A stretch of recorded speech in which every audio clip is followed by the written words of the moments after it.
Governor കൂടിയായ chancellor അടുത്ത ഒരു നടപടി എന്ന നിലയ്ക്ക് നിയമോപദേശം തേടാനുള്ള സാധ്യതയുണ്ട് അല്ലേ?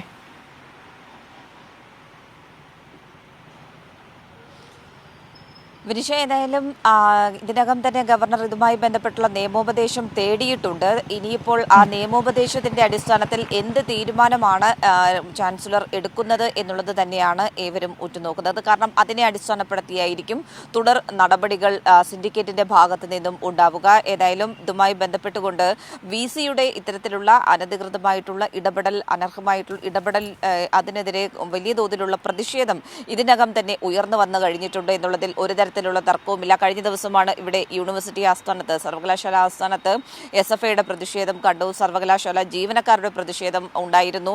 ഇന്നിപ്പോൾ SFIയുടെ സർവകലാശാലയിലേക്കുള്ള പ്രതിഷേധ മാർച്ചും നടക്കാനിരിക്കുന്ന ഒരു സാഹചര്യമാണ്. അത്തരത്തിലൊരു സാഹചര്യത്തിൽ തന്നെയാണ് ഗവർണറുടെ ഭാഗത്ത് നിന്നുള്ള തീരുമാനം കൂടി വരാനിരിക്കുന്നത് എന്നുള്ളത് തന്നെയാണ് ഏറെ നിർണായകമാകുന്നതും. SFIന്റെ മാർച്ചിനെ സംബന്ധിച്ച് വിവിധ സർവകലാശാലകളിലേക്ക്, അതായത് ഗവർണർ നിയമിച്ച VC-മാരുള്ള സർവകലാശാലകളിലേക്ക് SFI മാർച്ച് പ്രഖ്യാപിച്ചിരിക്കുകയാണല്ലോ ഇന്ന്.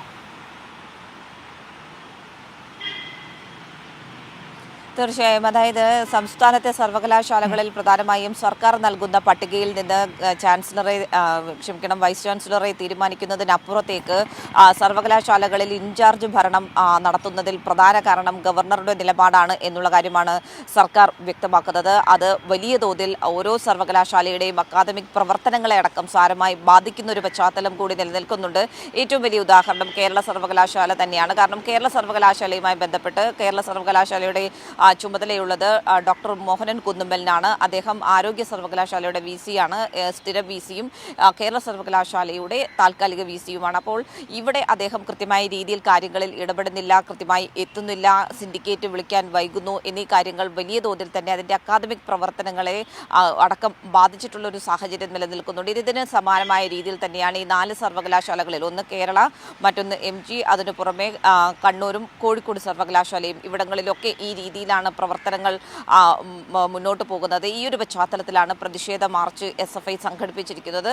രാവിലെ ഈ 4 സർവകലാശാലകളിലേക്കും പ്രതിഷേധ മാർച്ച് തീരുമാനിച്ചിട്ടുണ്ട്. തിരുവനന്തപുരത്ത് ഇവിടെ കേരള സർവകലാശാലയിലേക്കുള്ള മാർച്ചിൽ ഈ ചാൻസലറുടെയും ഒപ്പം തന്നെ VC-യുടെയും തെറ്റായിട്ടുള്ള ഇടപെടൽ, പ്രത്യേകിച്ചും സർവകലാശാലകളെ കാവ്യവൽക്കരിക്കുവാൻ വേണ്ടി നടത്തുന്ന ഒരു നീക്കം, അതിനെതിരെയുള്ള ശക്തമായ താക്കീത് കൂടിയായി മാറും SFIയുടെ ഈ പ്രതിഷേധം എന്നുള്ള കാര്യത്തിൽ സംശയമില്ല. വിനിഷ.